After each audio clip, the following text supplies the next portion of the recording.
Thank you, Lisa, and thank you all for coming out tonight to hear about this such timely and important topic. I was with the FBI for 20 years, and most of my career I was involved in white-collar crime. Wait, that doesn't sound right. I investigated white-collar crime. I wasn't involved in it myself, but a major component of white-collar crime is computer crime, and that's what you're going to hear about tonight from Kevin Mitnick. The FBI has been around for a long time, and over the generations that we have fought crime, we've had three major epidemics of crime. One was involving hoodlums back in the 1930s. We got our start fighting hoodlums right here in Kansas City, as a matter of fact. And that was a crime epidemic. A generation later, 40 years later, we were fighting against the mafia. Also not started here in Kansas City, but a big part of it was right here in Kansas City. And that's a whole other story. But in 2017, a generation later, we're fighting another crime epidemic against the hackers. And what's different about that crime epidemic than the other two, what's different about that is the FBI and other law enforcement agencies can't do it alone. We have to help. We have to be part of the solution. If we're careful, we're vigilant. If we protect our information, we protect our money. Our corporations do the same thing. Small businesses, medium-sized, large businesses. If we all do that, we can help put those hackers out of business, because the FBI can't go to Russia and China and arrest any of those people that are involved in those particular crimes. So with that, I think we're going to get into a video introducing Kevin. Then I have a few things to say about Kevin, and then we'll hear from Mr. Kevin Mitnick. Welcome to your cyber world, where hackers rule. The hackers are winning. To fight back, organizations do war games to test their security. Would you like to play a game?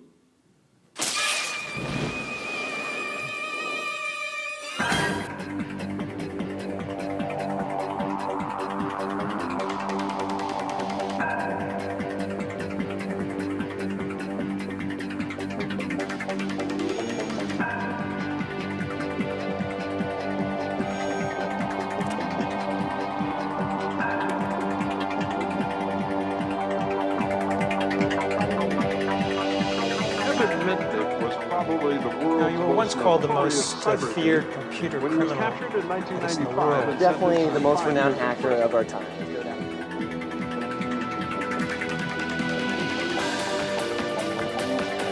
Kevin was systematically attacking the computers of some of the world's largest cellular telephone manufacturers. He was able to elude us by virtue of knowing the telephone and the computer systems well enough. He was arrested and subsequently sentenced to federal prison time.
That's it.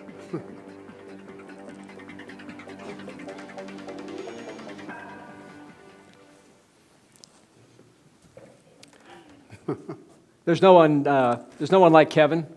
Once one of the FBI's most wanted because he hacked into 40 corporations, not for profit, but just for the challenge of doing so. Now, Kevin is a trusted security consultant to the Fortune 500 companies and governments worldwide. He is an author of multiple bestsellers, which are available in more than 20 languages worldwide. Of particular interest today, Kevin and his global Ghost team now maintain 100% Successful track record of being able to penetrate the security of any system that they are paid to hack into using a combination of technical exploits and social engineering. Kevin and his team find the holes before the real bad guys do. We are pleased to bring Kevin today to show you some of the latest hacks and cyber threats his team currently uses to break into organizations like yours so that you can mitigate these risks. Please welcome the world's most famous hacker, Kevin Mitnick. Thank you, Jeff. You're welcome. Thank you, Kevin. you. Good to see you. Kevin, before we dive in to see some of the cool things you're going to show us today, Yeah, I have a little bit of technology. I don't know how you travel with all that stuff. I travel with... And this is carry-on. I travel with 2 Surfaces, and that's it, and I still have a hassle sometimes with that. I don't know how you do it. But anyway, let's start off with, how'd you get started into hacking to begin with? Why don't you just tell us a little bit about that? Well, as a young kid, I was fascinated with the magic. Say about 10 years old, I used to ride my bicycle to the magic store in the suburb of Los Angeles and watch the sales guys at the magic store perform these tricks. And I used to watch over and over and over because I always wanted to know the secret. So when I ended up in high school, I met this kid who could work magic with the telephone system. And he was what they called a phone phreaker. And he was able to get my mom's unlisted number. He can call a secret number, input a 5-digit code with his touch tones, and call anywhere in the world for free, which I thought was cool as a kid. He could give me a phone number, I'd call on a different number, and we'd be magically joined together. And I was just fascinated with this stuff, and I'm not alone.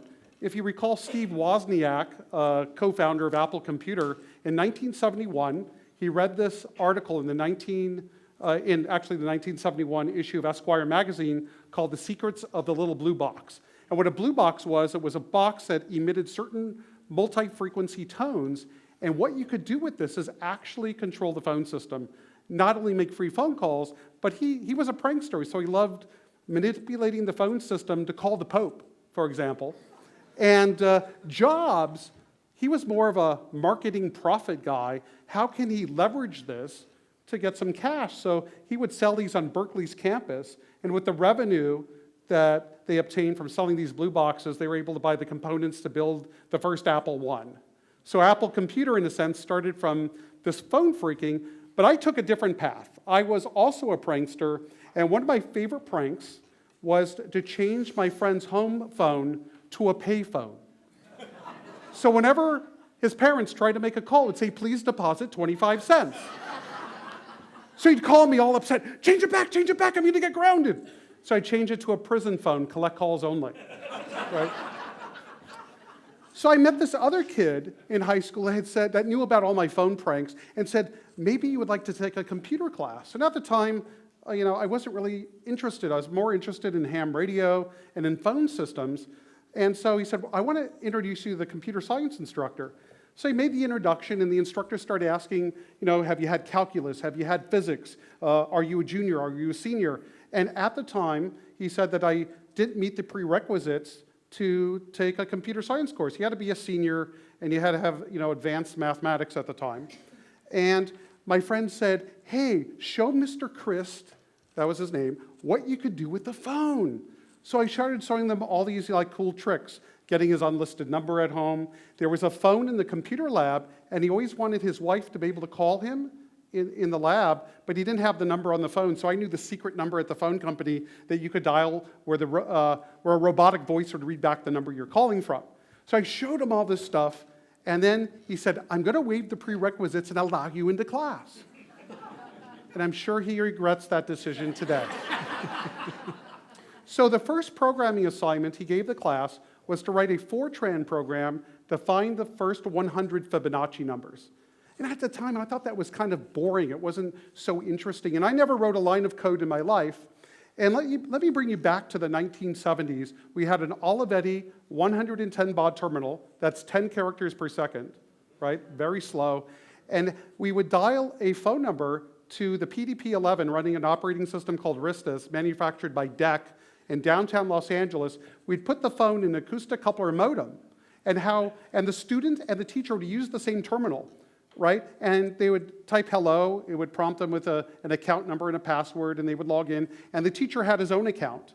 So I thought the coolest thing would do is to write a program to steal the teacher's password, right? So I went to the local university, I got the manuals on this particular computer's operating system, and it took me a lot of weekends and a lot of after-school time, and I actually wrote the code. So I ran it on the terminal because he never redialed, he never hung up the phone and redialed. He always, just typed hello because it was already connected to the computer system. And when he thought he was logging into the computer system, he was actually logging into my program. Then my program would take his username, it would take his password, and log him in, but it would also save it for me. So fast forward a few days, he's in the classroom, he's walking by everybody's desk, and people are turning in their Fibonacci assignments, handing it in to Mr. Christ.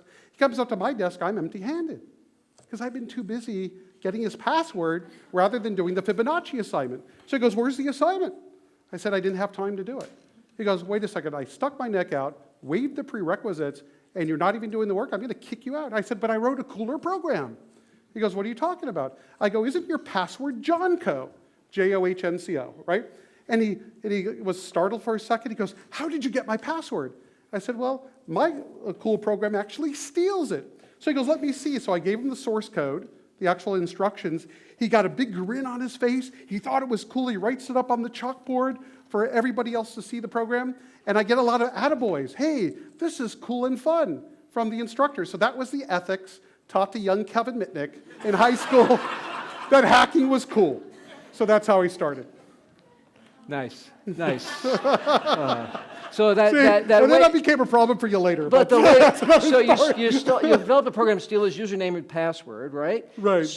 So that's what today, Google, same thing happening today with the Google hack. They're sending out these fake emails, doing the exact same Well, thing. John Podesta, right? Right. He Well, was yeah, a victim of a phishing. phishing attack, right? So what happened is he received an email saying his account had been accessed from an unauthorized IP address. He wasn't sure. He's busy running Hillary's campaign. He sends it over to his IT guy. His IT guy vets it. Oh, this looks real. That came from Google. He clicks on the link, enters his username and password, and he didn't know that those were attackers, so they obtained his username and password, and then they were able to basically download all his emails, send it over to Julian Assange at WikiLeaks, and we know the rest of the story, right? This is an attack a 14-year-old does today.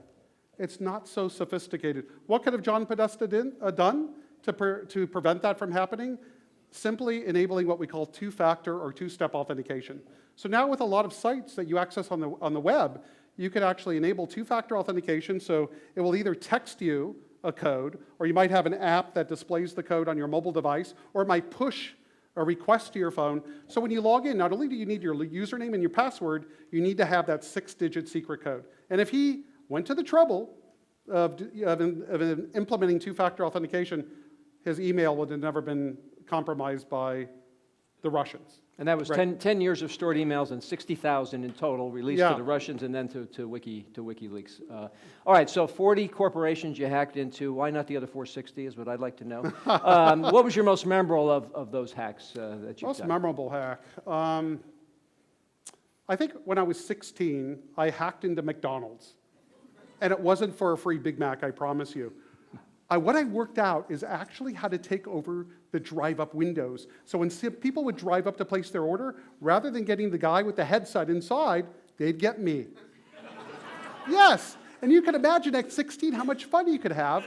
So people would drive up. I'd say, "Come in, take your order, please," and they'd give me their order. I'd say, "Oh, you're the 100th customer today. Please drive forward. Your order's free," right?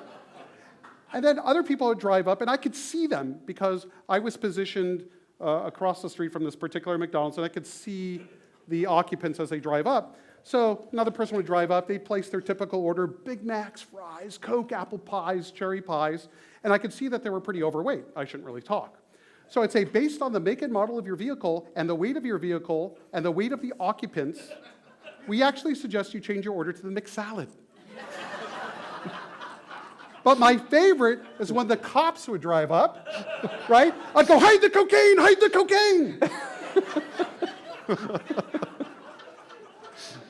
So this manager of the McDonald's runs outside.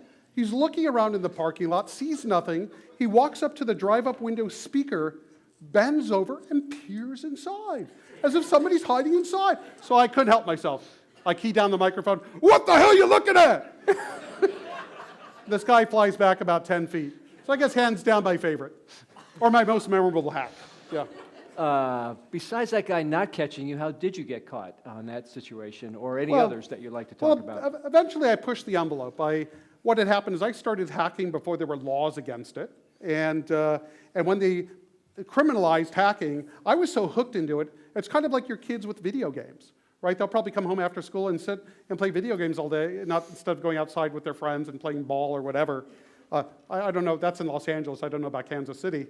But I got really hooked into this hacking, and I decided, hey, I'm going to continue, even though they made it illegal. I ended up getting myself into a lot of trouble, and then I became a federal fugitive. So I was actually hiding out from the FBI, right? And I was really adept at creating myself new identities. I knew the system of how it worked. And eventually, as they say, the FBI always gets their man. So they eventually caught up with me, and that was because I was using cellular communications. Back in the day, this was a day when there was no data over cell phones, and I built a modem, interfaced it with the cellular phone device I was using, and how I would dial into systems, because back in those days it was all dial-up. You would dial up into a modem, or what they call a POP, point of presence, and I used to use this very well-known ISP called Netcom, and I used to dial in locally. I'd dial the local dial-up number through the cell phone to make it very hard to track me, so somebody would actually have to go out with radio direction finding gear to track the signal and to locate where I'm physically am. And I didn't think anybody would really go to the trouble, but they did. And eventually I was caught, and I ended up serving almost 5 years in federal custody. And there you go. The FBI does go through a lot of trouble. That's the deal. We usually do that when we're trying to catch somebody. But I understand that while you're in prison, you're actually subject to solitary confinement. Why was that? Well, what happened is when I was arrested, the first thing that happens is what they call a bail hearing or a detention hearing. And that's where the prosecutor and the defense come up, and the defense wants to show there's a condition or combination of conditions that will reasonably assure that the defendant, me, would show up for trial, right, and that I wouldn't be a danger to the community. So the prosecutor steps up, and he goes, "Your Honor, not only do we have to hold Mr. Mitnick in custody because he's such a grave danger to national security, we have to make sure he can't get access to the phone." And the confused judge goes, like, "What do you mean?" And the prosecutor went on to say, if Mr. Mitnick gets access to a phone, even in custody, he can dial up to NORAD, dial up to the modem, whistle into the phone, communicate with the modem, and launch an ICBM. I started laughing in federal court, which is really bad. You should never laugh in federal court. But I couldn't help myself. But for some reason, the judge bought the government's argument. So the only place the Bureau of Prisons, or the U.S. Marshals rather, could hold me was in solitary confinement. So I sat there for almost a year based on this myth I could whistle the launch codes. So I'm still practicing. So wait, so you couldn't whistle into the phone. We know that, but you did hack while you were in solitary confinement. Yeah, yeah.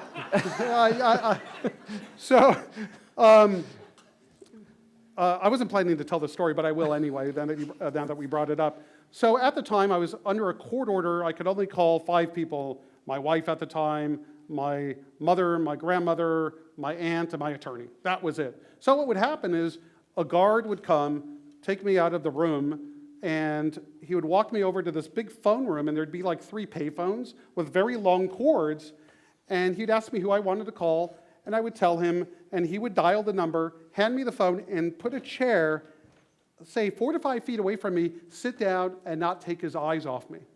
So I was already facing 400 years for hacking, so I didn't have much to lose. So what I started doing was pacing back and forth in this phone area, and what I'd do is I'd start scratching my back, I'd start rubbing my back against the phone, and against the payphone that was behind me. And at the time, my wife actually worked for the phone company, and they'd never let me call her at night. They'd only let me make phone calls during the day. So I wanted to call her at work, and I knew phone companies always collect calls anyway. So what I did is I decided to give it a shot. I was actually talking to a family member, and I pretended, when the guard was looking at me, I pretended I was still in the call. And what I would do is, as I would scratch my back, I'd hang up the handset, the switch hook, I'd bring my hand in front of me, still talking on the phone, and I knew I had 18 seconds before the phone was going to go into what they call reorder. That's beep, beep, beep, beep, beep, like you left the phone off the hook. So then I would place my hand behind my back, scratch, and act like I'm scratching, and I would dial 0 plus the number behind my back. I was really adept at doing this from my phone freaking. And when the next thing that would come up is the operator would come on and ask, well, who's the call from? So I'd actually act like I was in a conversation, say, well, tell Uncle Harry that Kevin says hi. And when I said Kevin, that's when the operator was asking who the call was from. So using this method, when the officer was sitting there never taking his eyes off me, I was able to call anybody that I wanted, right? And this worked for about 3 weeks. And then one early morning, the associate wardens, there was 2 of them, of this detention center, and the captain, which these are executives of the prison detention center, they pulled me out of my room, put me into a conference room, sat me down, and the captain goes, Mitnick, how you doing it? And I go, how am I doing what? He says, we're monitoring your phone calls. We hear what's going on, and somehow you're redialing the phone, and our officer's not taking his eyes off you. How are you doing it? And I just said, hey, guys, I'm not David Copperfield. I don't know how to help you, right? Because I'm not going to say anything. So they threw me back in the cell. 2 days later, the phone company was out, Pacific Bell, and they were installing a phone jack across from the cell I was. And I was thinking, are these guys actually going to install a phone that they could somehow electronically restrict? Because I thought, oh, that's going to be a fun challenge. But it didn't work out that way. What happened is the next time I had to make a phone call, they bring a phone, they plug it into this jack, they dial the number, and they put the handset through the trap door in the door where they bring you the food. So it was kind of like being Hannibal Lecter in Silence of the Lambs, right? So they were so embarrassed by this, they never reported it to the court because they'd probably look very foolish. And that's what happened. So that's pretty much my hack in federal prison. Awesome. Well, I think everyone in this room wants to know the answer to this following question, and that is, do you still hack? FBI's here. I can't tell you. No, I still do. I was a hacker for the intellectual curiosity, the pursuit of knowledge, and their seduction of adventure. It was never for profit or to write malware, to steal credit card numbers. It was always, in my mind, for the thrill. And what happened is, after I was released from custody, the ARPANET, and this is 1995, I was going through this legal issues, and I was released in about 2000, is the ARPANET made a transition to the internet. So now we had eBay, now we had Google, and now you had people doing transactions over the internet. So naturally, I fell into being able to use my hacking talents and my skills to help businesses, universities, government agencies actually test their security by trying to hack them. So I do hack today, but with authorization. So it's kind of like Pablo Escobar becoming a pharmacist.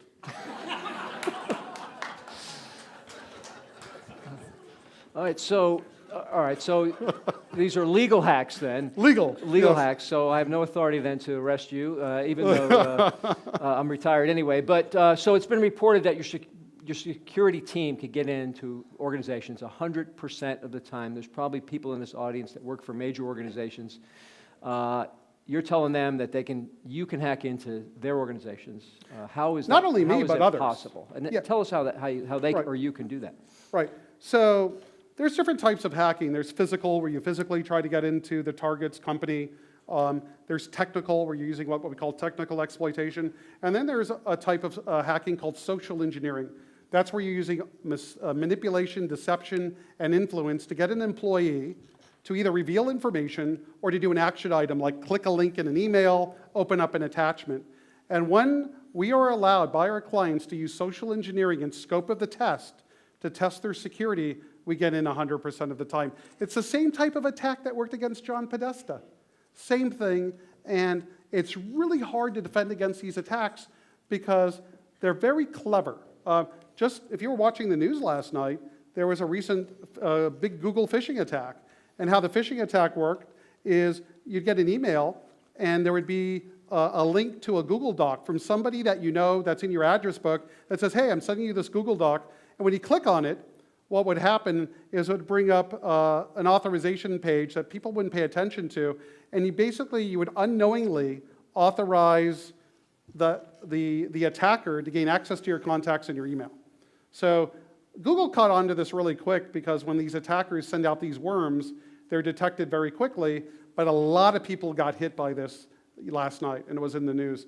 So these are the type of attacks that we class in what we call social engineering, and I'll actually be demonstrating how that actually works so you could actually see it live.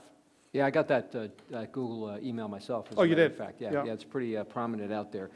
So you talked about social engineering. Can you give an example of one in action before you get to the demonstrations here? I mean, something maybe at Motorola that you were involved in that involves social engineering? Yeah, Maybe?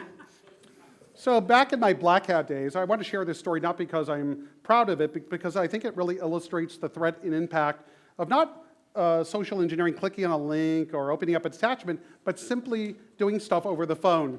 So this was back in 1993. I'm living in Denver, Colorado, but I'm not living under the name of Kevin Mitnick because certain federal agencies wanted to talk with me, and I really didn't want to have a conversation with them. So I was living under the name of Eric Weiss. Why Eric Weiss?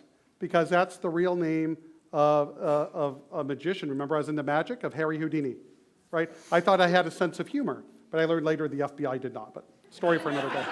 So my colleague, because I was hired as a system administrator at this law firm in Denver, and my colleague handed me this brochure for the MicroTac Ultralight. So if you remember this is like, remember these ultralight phones from Motorola? This was like the iPhone 8 of the 1990s. It kind of reminded you of the Star Trek communicator, right? Right? So I made a very stupid and regrettable decision to go after the source code of the MicroTac Ultralight. So what is the source code? It's the actual programming instructions that exist on the chip, right? Because I wanted to analyze it because I was into phones as phone freaker, and I was into radio as a ham radio operator, and a cell phone was a combination of both. So I asked my supervisor at the law firm if I could leave a little bit early. It was snowing that day, and the law firm was in downtown Denver. I lived about a 15-minute walk. When I got out to the lobby level, I powered on a cell phone, and I called 1-800 directory assistance. I asked for the number from Motorola. Called the number, got a receptionist, and said, hey, I'm looking for the project manager of the MicroTac Ultralight. And the nice receptionist tells me, oh, sir, all our cellular phone development is handled out of Schaumburg, Illinois. Would you like their number? So I said, sure. She gives me that number. I call it. I get a different receptionist. Say the same thing. Hey, I'm looking for the project manager of the MicroTac Ultralight. So I'm transferred 2, 3, 5. By the 8th transfer, I'm now talking to the vice president of research and development for all of Motorola Mobility. And during these last transfers, I learned that they had a research facility in Arlington Heights. So I changed my story a little bit. I go, hey, this is Rick over in Arlington Heights, R&D, and I'm looking for the project manager of the MicroTac. So the VP goes, oh, that's Pam. She works for me. Would you like her extension? I said, yes, gives me the extension. He goes, well, could I help you with anything? I go, no, I'll talk to Pam. So my next call was obviously to Pam, but I don't get her. I get her voicemail that she left, and on the well, not her voicemail, it's actually the outgoing greeting. On her outgoing greeting, she left that she just left on a 2-week vacation, the date she's returning, and if you need any help whatsoever, please call Alicia on extension blah, blah, blah. So who's my next call to? By this time, I'm pressing the cell phone really hard to my ear. This is all extemporaneous. This is not prepared. And I'm walking through like snow flurries. Again, I'm about 10 minutes away from my apartment. And so I call Alicia.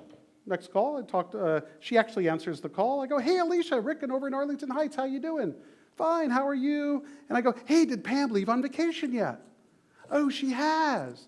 Because before she was going on vacation, she was going to send me the source code to the MicroTac Ultralight. But she said if she didn't have time, that I can call you and that you would help me out. So I didn't expect this question because I didn't prepare for this attack. It was all like, could I just do it by walking home? And she goes, what version do you want? I didn't even know the version numbers. So how about the latest and the greatest? So she's typing on her computer, and about 5 minutes later, she goes, "Oh, Rick, I found it. I found the version. It's doc 2, but there's a problem." I go, "What's the problem?" She goes, "Well, there's hundreds of directories, and within each directory, there are hundreds of files." So I asked her, I go, "Do you know how to use tar and gzip? That's like WinZip under Windows, where you can take a bunch of files and make it one archive." And she goes, "No." And I go, "Would you like to learn?"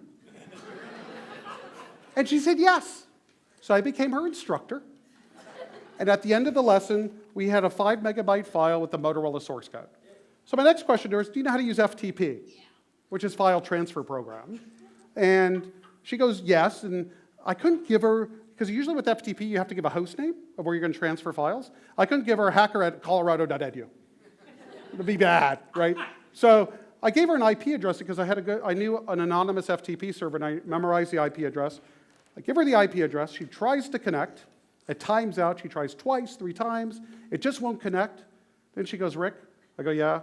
She goes, "I'm going to talk to my security manager about what you're asking me to do. I'll be right back." I go, "No, wait. Because that's the last person I want her talking to." So I'm on hold. I'm about now 5 minutes from my apartment, and it's taking a long time, and I'm worried they're going to hook up a tape recorder, and that's going to be Exhibit A that the FBI could use, right? So she comes back a few minutes later, and she goes, "Rick?" I go, "Uh-huh. That IP address you gave us is outside of Motorola's campus." And I go, "Uh-huh. And my security manager said we can't transfer any proprietary information outside of Motorola unless we use a special proxy server, and I don't have an account." And I go, "Okay, thanks anyway." And I just about to end the call. She goes, "Wait, I have some great news." I go, "What?" She goes, "My security manager was kind enough to give me his personal username and password to the proxy server so I can upload the file." So by the time I put the key in the front door of my apartment, I had the source code to the micro-attack. So Motorola's a great company. I mean, I really like their products. They used to make great phones. Now I prefer iPhone. But they make good electronics, and only took 15 minutes with just following with a good gift of gab and just following the call, and I was able to get the source code. So these attacks are very real and very impactful. There was nothing I could really do with the source code to harm Motorola. I really just wanted to read it to understand how it worked. But this is how industrial espionage happens, right? That attackers could use the same techniques to steal data that could be actually used against the company. You might have to use a different technique today because the people who answer the phones at organizations actually don't answer the phones anymore. I know. So you're not going to be able But to use that. we have a fix for that. Maybe you can talk about that, but also talk about, well, first of all, give us an overview of what you're going to demonstrate for us here, and then... Well, I'll show an attack. So how many of you, if you received from a company that you do business with, a customer, a supplier, a vendor, an attachment, it was a PDF file, and your company has antivirus software, maybe Symantec, maybe McAfee or whatever, and it says it's clean. How many of you actually would open it up because it might be in the course of doing business? Pretty much everyone would, right? So what I'm going to demonstrate here, escape from this. 1 moment, I have to authenticate. We'll cut the lights. Oh, okay, great. That would be great. With that, and we'll see if we have time for a couple of questions. I think it's because many organizations are really reactive. So if they get compromised or one of their partner company gets compromised, then they take security seriously. For example, if they get hit with ransomware, then it's, oh my God, I got to do something to deal with the problem, and then they deal with it, right? Or if a partner company gets the same hit. Otherwise, a lot of companies treat security or risk mitigation not as revenue generating, so they're not proactive, they're very reactive. And so what I recommend, obviously, is companies be proactive at looking at their security controls, looking at if they're effective, testing those security controls on a periodic basis to mitigate the risk of being the victim of an attack to whatever degree. You want to raise the bar to a particular level so the bad guys go after somebody else. Because if the crooks don't want to work, they want to exploit you to basically defraud and steal from you, so they're going to only want to go after easy targets. So if you raise the bar high enough, they're going to go after somebody else, and because they're not going to want to spend the time to compromise you. I like to put it this way: you don't have to outrun the bear; you only have to outrun the other campers. And that's pretty much Exactly. the way it comes down That's to. a great analogy. So we've come to the end of the time. Do we have time for any questions at all? You want to do a couple? Yeah, we can do a couple questions. all right. We'll start here with an online viewer. Hello. Andrew is asking here, he's, I think, from Parkville. I'm interested in hearing Kevin's views on the future of cybersecurity in an age of alternative facts and foreign interference via social engineering in our elections. How does cybersecurity respond? Well, if they're talking about the election hacks, you know, it's quite difficult because countries hack each other. You know, we have at the National Security Agency, we have a whole team called Tailored Access Operations, and they do computer network exploitation. We break into foreign government systems, just like foreign governments break into ours. So it's this constant back and forth that I don't think is ever going to end. And with respect to social engineering the election, the only thing I can think about is how John Podesta was the victim of a phishing attack, which a 14-year-old could have done. So I think it's been a huge wake-up call to at least the DNC and the RNC that they have to have better security controls so their emails aren't stolen and used against them. All right, so let's do two questions. If you raise your hand, all right, back there.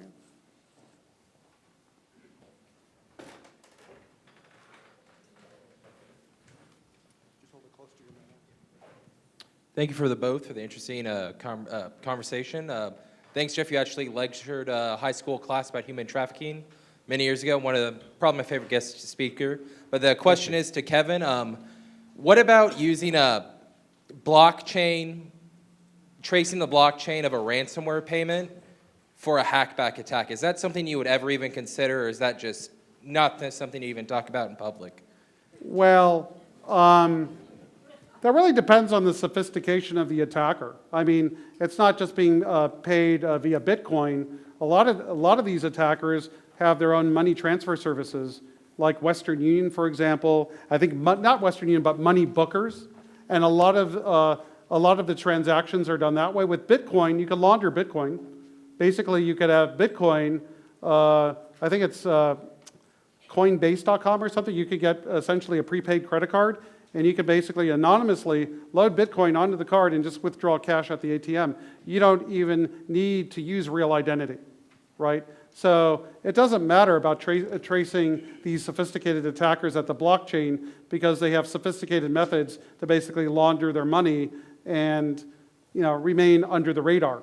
But there are a lot of attackers that aren't so smart, and they end up doing their crimes in such a way that it makes it easy for the police to track their actions. And that's because, you know, they're not sophisticated, for example. All right, we have a question up here on your left. As an information security professional, how could I... Where are you? Oh, there you right are. here. Okay.